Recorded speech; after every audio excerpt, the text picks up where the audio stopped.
Foodies, tahu nggak ada satu varian sate unik yang namanya sate buntel. Jarang-jarang nih ya Foodies kita nemu sate buntel di seputaran ibu kota. Biasanya menu yang satu ini bisa dicicip-icip kalau kita lagi jalan-jalan ke Jawa Tengah atau Yogyakarta.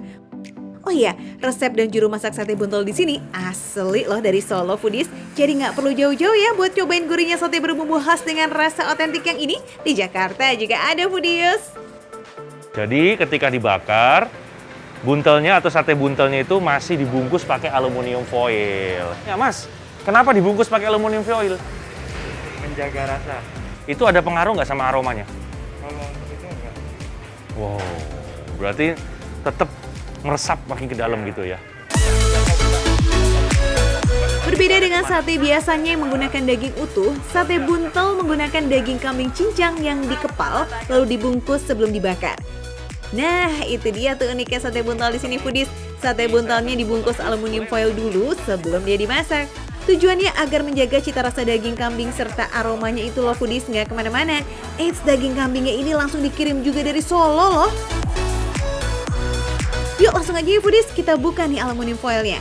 Bukanya juga harus hati-hati agar tekstur dagingnya nggak hancur. Nah, sebelum dibakar, satenya dicelupin dulu ke dalam kecap yang sudah dibumbui. Ini tujuannya agar bumbunya meresep banget sampai ke dalam daging. Nah, pemirsa Foodies, sekarang kita lihat nih proses pembukaan aluminium foilnya. Seperti apa tampilan dalamnya. Oh, ini udah matang ya? Ini udah setengah matang. Setengah matang. Nih, oh, kita rendam ya. Oke. Wah, kalau proses bakarnya sama aja ya Foodies seperti sate pada umumnya, tetap menggunakan arang sebagai media apinya. Oh iya Foodies, kelebihan sate yang dibakar dengan arang itu aroma wanginya bakal kerasa banget karena arang mengeluarkan api kecil yang konstan dan matangnya juga lebih merata. Dan biasanya sih bikin tekstur daging jadi lebih empuk. Sekalian dibolak-balik ya, supaya dagingnya nggak hangus dan bikin cita rasa satenya terasa lebih gurih saat disantap. Oke Foodies, sepertinya proses pematangannya masih cukup lama nih. Saya mau lanjut bikin tongseng.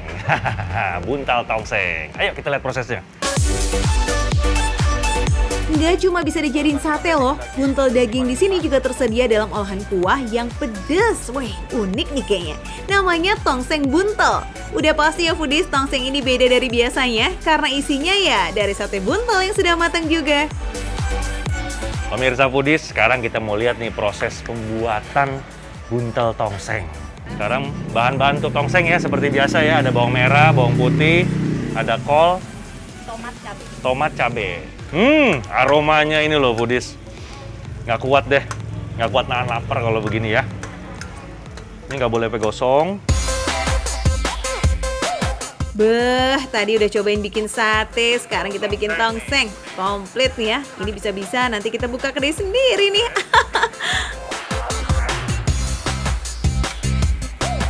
Nah, pemirsa Foodies, ini kan udah mendidih nih. Ini yang bikin makin enak. Kita tambah kuah kentalan ini nih. Untuk buat tongsengnya nggak perlu pakai lama Foodies, tunggu aja sampai mendidih, langsung deh tuh bisa disajikan.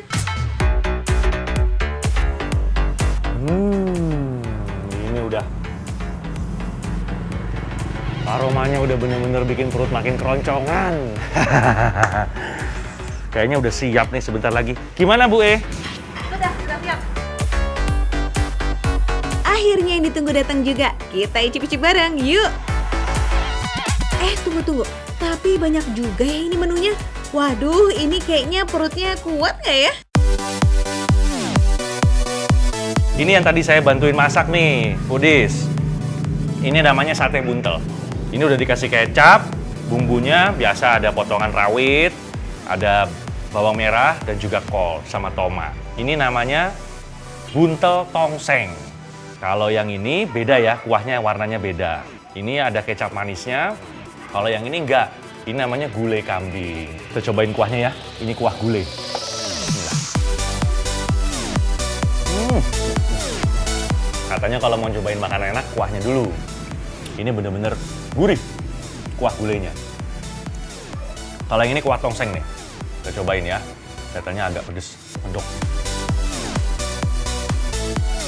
Kalau ini tongseng ini kental, manis, pedes. Kita beruntung nih, karena jadi rebutan selalu. Ini pas kebetulan ada tengkleng Solo nih. Nah ini isinya nih, kepala kambing, termasuk ada otaknya juga. Nah ini juga ada kaki kambing. Kuahnya memang beda foodies sama tongseng-tongseng kambing biasa. Teksturnya lebih kental dan ada aroma asap karena menggunakan daging sate buntel. Unik banget ya. Ke piring berikutnya. Ini teman-teman foodies yang namanya sate buntel khas Solo. Kita aduk ya sama kecapnya. Bismillah.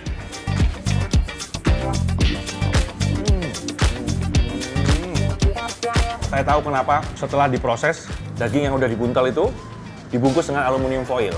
Karena untuk menjaga cita rasa, terutama karena daging kambing ini langsung dibawa dari Solo. Nah, nggak kaleng-kaleng kan? Ini dagingnya dari Solo nih. Kambingnya kambing Solo.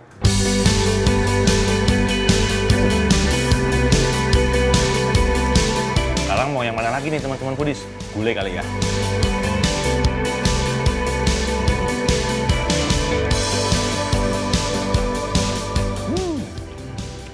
Seger, dagingnya jeroannya lembut. Gak ada habisnya ini icip-icip makanan berkuah di sini. Ternyata masih ada satu menu makanan lagi nih yang banyak jadi incaran foodies. Masih ada satu menu nih. Kita mau cobain sekarang tengklengnya, menu tengkleng. Coba kita celup-celup sama kuahnya ya. Sepintas kalau kita perhatikan kuahnya agak mirip seperti kuah gulai, tapi ini sebenarnya bening. Ini ada remah-remah ini dari kambingnya. Seger. Landanya berasa. Kaki kambing, bismillah. Empuk banget. Bener, empuk banget. Nyam, nyam, nyam. Nah ini namanya otak nih. Emang mantul rasa tengklengnya. Gak tanggung-tanggung loh isinya foodies. Lihat tuh cucok ya. Ih, buat para pecinta kambing ini mantep banget deh pasti buat kalian.